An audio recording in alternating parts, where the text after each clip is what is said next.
বাংলাদেশ ক্রীড়া অঙ্গন এখনো ফ্যাসিস মুক্ত হয়নি। উত্তরে কি দিবেন? হয়তো বলবেন না।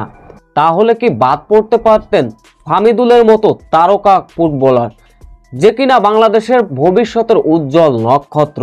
জ্বলে ওঠার আগেই নেভানোর চেষ্টা কে করলো? খালি প্রবাসী ফুটবলার হামিদুল ইসলামকে ভারতের বিপক্ষে প্রাথমিক স্কোয়াডে রেখেছিলেন না বাংলাদেশ দলের স্প্যানিশ কোচ হ্যাভিয়ার ক্যাব্রেরা। তার অধীনে বাংলাদেশ দল সৌদি আরবে এক সপ্তাহ ক্যাম্প করেছিলেন।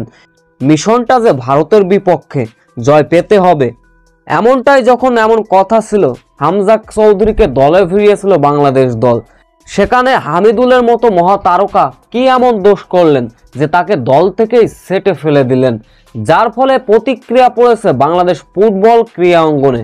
ভক্ত সমর্থক থেকে ক্রীড়া উপদেষ্টা আসিফ মাহমুদ রাগ ঝেড়েছেন, ক্ষোভ ঝেড়েছেন। প্রস্তুতি ম্যাচেও হ্যাটট্রিক, তবে কি করে বাদ গেলেন হামিদুল ইসলাম?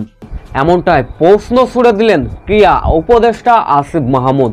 তিনি সরাসরি বাপুকে সভাপতিকে সরাসরি হুঁশিয়ারি দিলেন যে যেভাবে হোক ফাহমিদুলকে দলে ফেরানো হোক। তবে কি আশার বাণী দেখতে যাচ্ছেন?